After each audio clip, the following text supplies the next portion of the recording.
네, 우리 말씀의 제목을 다 같이 읽어보도록 하겠습니다. 예수님이 싫어하시는 것. 예수님이 싫어하시는 것. 제목 자체가 조금 부정적이긴 합니다. 그런데 우리가 부정적인 걸 통해서 어떻게 우리가 하나님의 마음을 알고 긍정적으로 살아갈 것인가 하는 겁니다.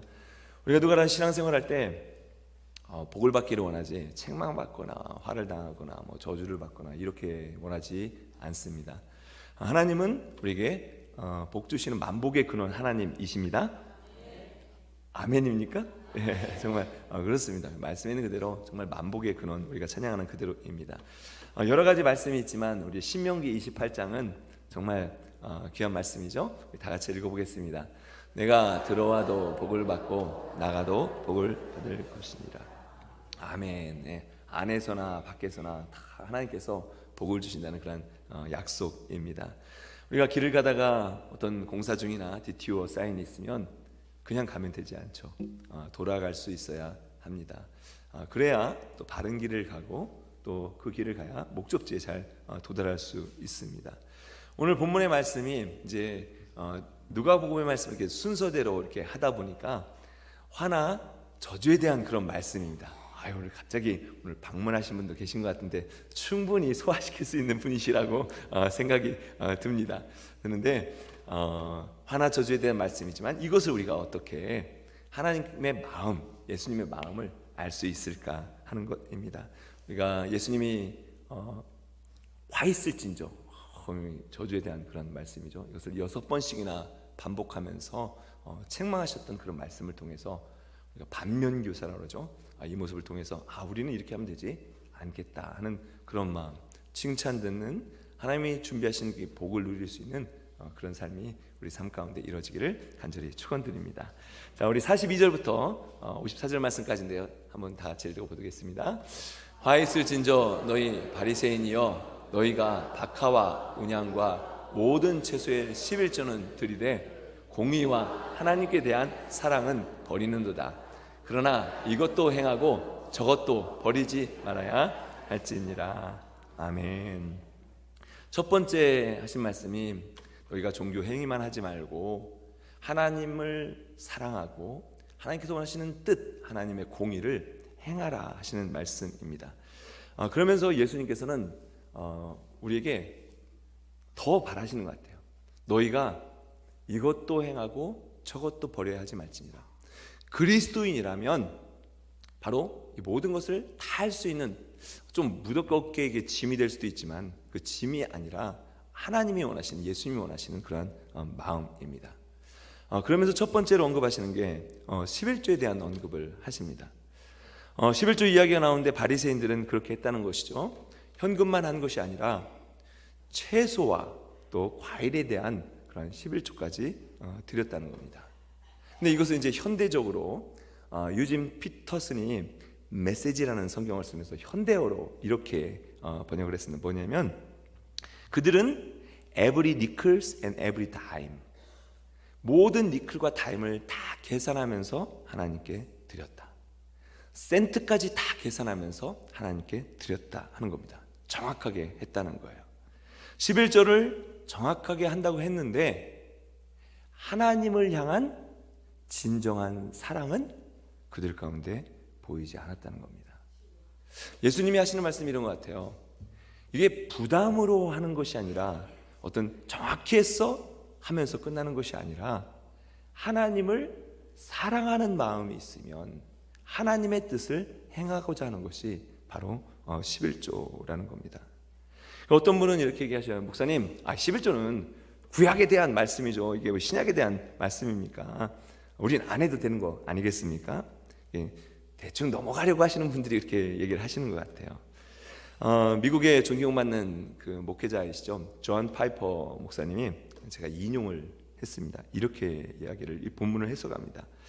그러므로 예수님도 11조를 지지하셨다. 이것을 너희들이 간과하지 않았으면 좋겠습니다. 공의와 사랑, 자비와 같은 본질적인 것은 아니지만 그러나 행해야 합니다.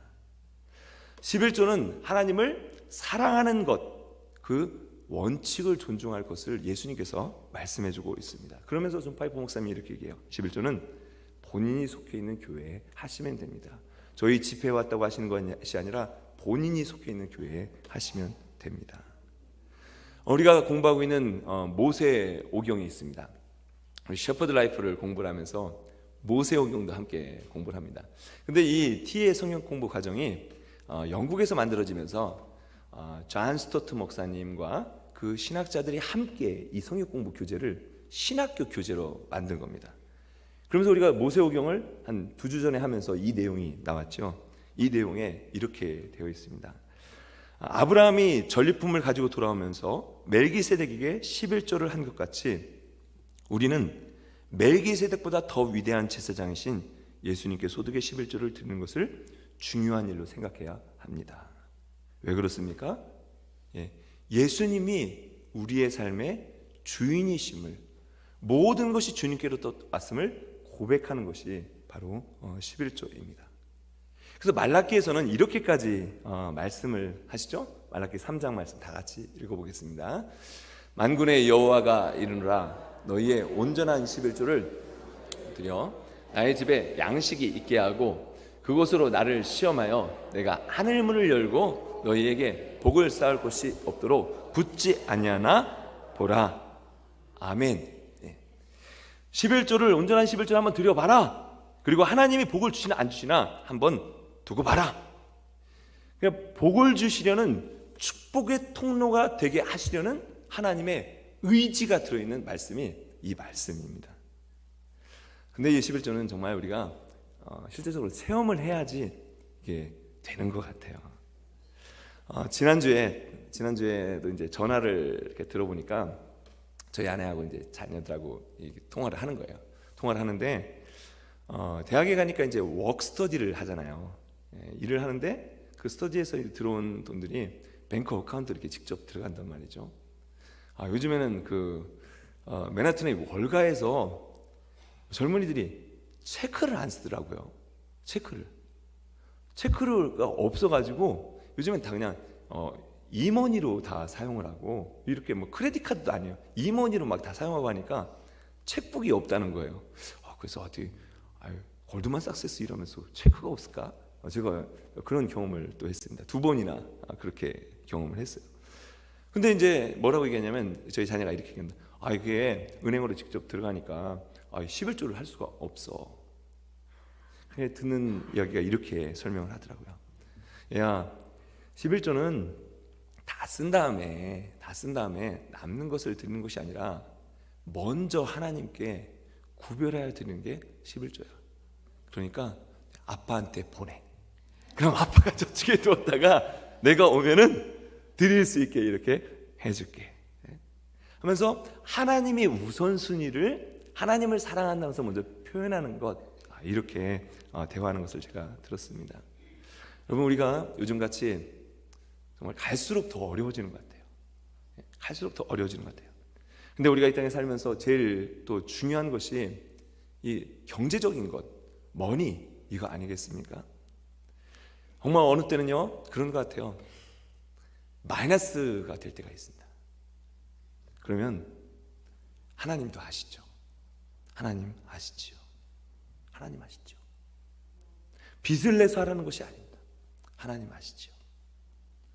그리고 또 하나님께서 주신 것을 또 하나님께 다시 정직하게 드리는 것.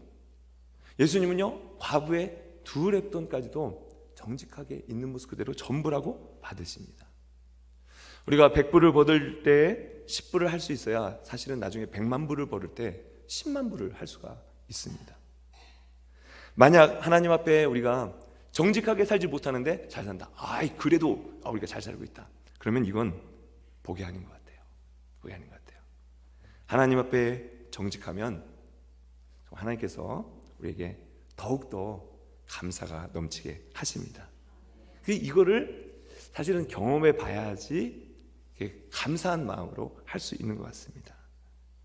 그리고 하나님 앞에 11조 다 드렸습니다. 오늘 바리새인이 그런 거 아닙니까? 다 드렸습니다 하고 끝나는 것이 아니라 예수님이 원하시는 것은 너의 시간도 마음도 헌신도 정말 하나님을 사랑하는 표현으로 드릴 수 있어야 이것이 정말 하나님이 받으시는 그러한 삶이라고 말씀하고 있습니다.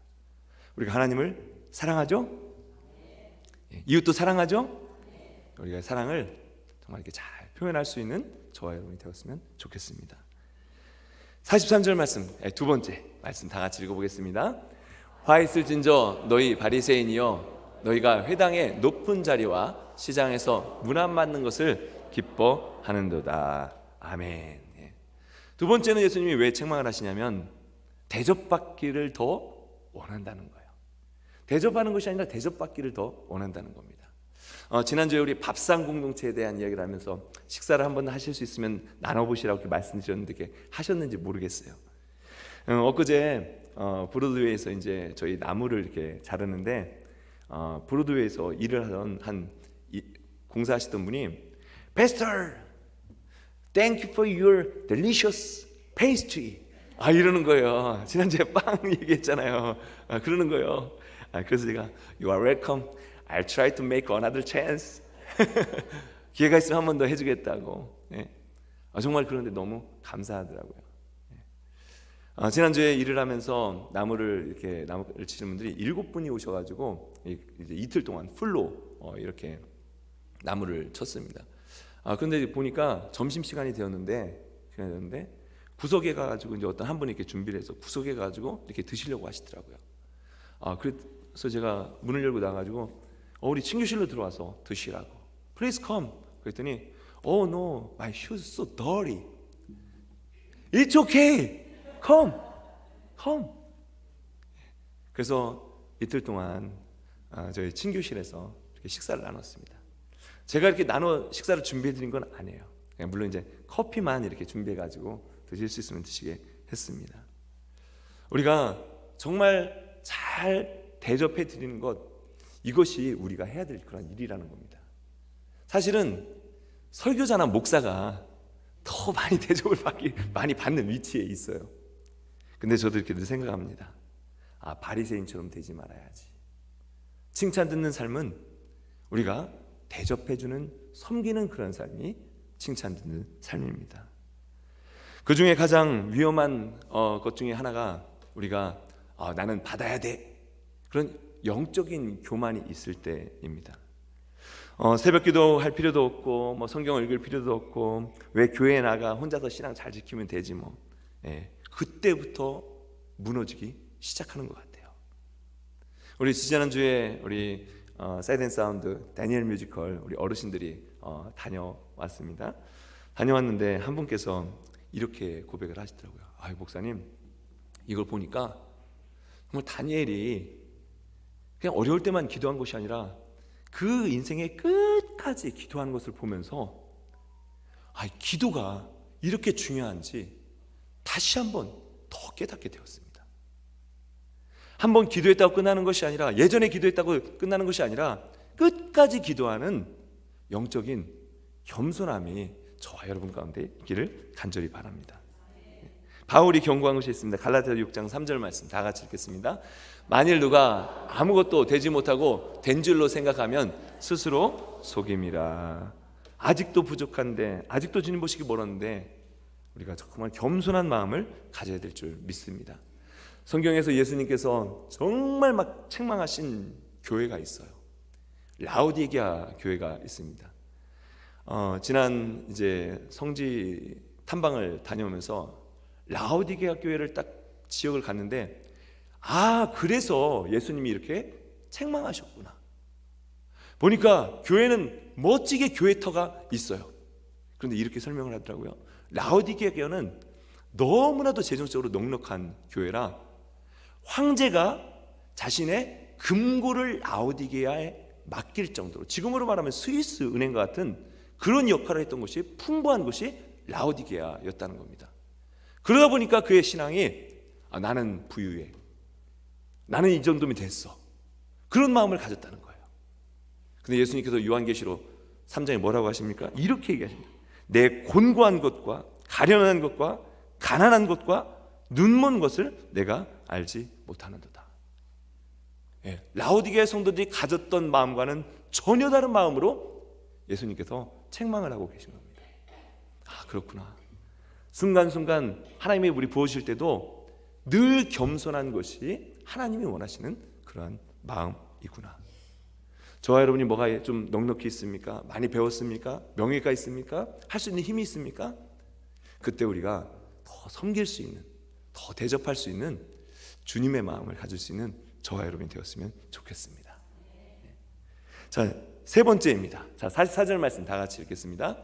화 있을진저 너희여, 너희는 평토작한 무덤 같아서 그 위에 밟는 사람이 알지 못하느니라. 아멘. 이스라엘은 예루살렘은 장례 문화가 이제 무덤을 만들어서 가족 무덤이죠. 할아버지도 있고 그다음 할머니도 계시고 아버지 어머니, 또 나중에 시간이 지나면 다 긁어서 한쪽으로 놓고 그 다음에 자손들이 이렇게 하는 그런 무덤입니다. 또한 평토장이 있다는 거예요. 평평한, 우리가 잘 이해할 수 있지 않습니까? 우리 한국만 해도 분봉을 이렇게 만들어서 거기 올라가면 어떡해, 혼나고 그랬던 기억이 납니다. 근데 미국은 비석만 있고 쫙 있으니까 밑에 뭐가 있는지 알지 못합니다. 막 밟고 다니죠. 이것과 같다는 겁니다.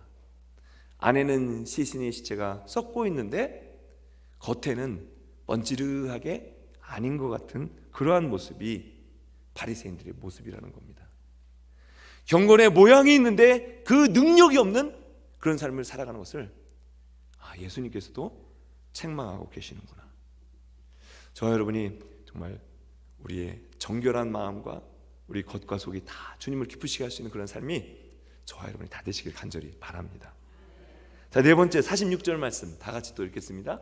이르시되 화 있을진저 또 너희 율법교사여, 지기 어려운 짐을 사람에게 지우고 너희는 한 손가락도 이 짐에 되지 않는도다. 아멘. 금방 이해가 되시죠? 너 이거 해! 라고 하면서 자기는 전혀 손가락 하나 까딱 안 하는 그러한 모습이 주님 보실 때 바리새인들이 이런 모습이었습니다. 이런 모습을 하면 예수님이 싫어하시는구나. 그럼 그런 모습이 되지 않는다면, 섬길 수 있는 모습이 된다면 주님이 기뻐하시는 바로 그러한 모습이구나. 자, 다섯 번째, 자, 이거는 51절까지 읽어야 합니다. 천천히 읽어보겠습니다. 화 있을진저 너희는 선지자들의 무덤을 만드는도다. 그들을 죽인 자도 너희 조상들이로다. 이와 같이 그들은 죽이고 너희는 무덤을 만드니 너희가 너희 조상의 행한 일에 증인이 되어 옳게 여기는도다. 그러므로 하나님의 지혜가 일렀으되 내가 선지자와 사도들을 그들에게 보내리니 그 중에서 더러는 죽이며 또 박해하리라 하였느니라. 창세 이후로 흘린 모든 선지자의 피를 이 세대가 담당하되 곧 아벨의 피로부터 제단과 성전 사이에서 죽임을 당한 사가랴의 피까지 하리라. 내가 너희에게 이르노니 과연 이 세대가 담당하리라. 아멘. 네. 책임을 지지 않으려는 이스라엘 백성들을 책망하시면서 하나님께서 이스라엘 백성들을 구원하시기 위해서, 내 백성을 구원하시기 위해서 바른 길을 가기 위해서 선지자들을 죽였는데 너희 조상들은 선지자들을 다 죽였다. 세례요한도 죽이고요, 나중에 예수님께도 죽이지 않습니까? 근데 이 사람들이 이렇게 얘기를 한 겁니다. 이거 우리가 언제 죽였습니까? 이거 우리 조상들이 잘못한 일이지 우리가 언제 죽였습니까? 실상은 바리새인들도 나중에 이제 예수님을 잡아 죽이고자 하는 똑같은 마음을 갖게 됩니다. 한 사람이 여럿을 대신하여 죽는 것이 낫다라고 대제사장 가야바가 책임을 회피하면서 이 모든 것을 회피하면서 다 백성들에게 그것을 뒤집어 씌우게 됩니다. 그러나 우리가 모든 일에 하나님, 이것이 내 책임입니다. 내 잘못입니다. 주님께서 십자가에서 정말 가야바의 그 말대로 한 사람이 죽으심으로 말미암아 우리 모두를 대신하여 죽으신 것을 믿는 그 십자가를 내가 믿습니다. 그 예수님을 내가 믿습니다. 그냥 그런 고백에, 바리새인의 고백에 죽어갔지만, 대제사장의 고백에 죽어갔지만, 그러나 그 진정한 그 예수님을 내가 나의 구주로 받아들입니다. 주님의 보혈의 능력이 있고, 내가 부족하지만, 내가 연약하지만, 내가 죄 가운데 있지만, 어느 넘어지지만 주님, 내가 주님을 의지합니다 라는 그런 믿음의 고백이 저와 여러분의 고백이 있기를 간절히 바랍니다. 이런 겸손한 십자가 은혜와 십자가 보혈에 대한 고백이 우리를 살리는 거죠. 언제 우리가 그랬습니까? 내가 책임을 지겠습니다. 내가 죄인이었습니다. 또 예수님께서 마지막으로 52절에 이렇게 또 말씀하십니다. 다 같이 읽겠습니다.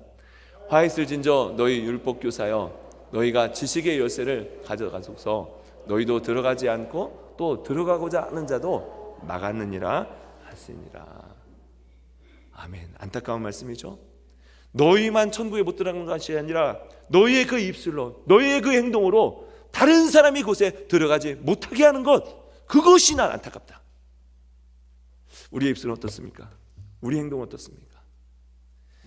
사실 세상이 갈수록 좋아져야 되는데 갈수록 어두워져 가는 것은 사실입니다. 근데 주님이 원하시는 마음은 그런 것 같아요. You are the light of the world. 내가 세상에 비치지 않니? 주님이 그리스도인들에게, 크리스찬들에게, 우리에게 원하시는 것은 세상은 어두워질 수밖에 없지만 근데 교회가 빛을 잃고 너희가 빛을 잃는다면 누가 이곳을 밝히겠는가? 하나님께서 우리를 빛으로 부르신 줄 믿습니다. 저와 여러분이 어두워져가는 세상 가운데서 우리 교회가 정말 빛의 역할을 감당할 수 있는, 주님을 기쁘시게 할 수 있는 그런 신앙이 저와 여러분이 신앙이 되었으면 좋겠습니다. 어느 때는 우리 정말 부족하죠. 아이고, 이게 그리스도인으로서 이렇게 살아야 되는가? 근데 그렇게 느낄 때마다 주님, 다시 주님을 의지합니다. 주님 십자가를 의지합니다. 정말 주님이 기뻐하시는 삶을 살게 도와주옵소서. 하나님, 내 안에 정말 정직한 영이, 하나님이 기뻐하신 영이 살아나게 하셔서 하나님의 마음을 흡족해 드릴 수 있는 그러한 축복의 통로가 되게 해주십시오. 이런 고백과 이런 실천이 우리 삶 가운데 일어나기를 주의 이름으로 간절히 축원드립니다.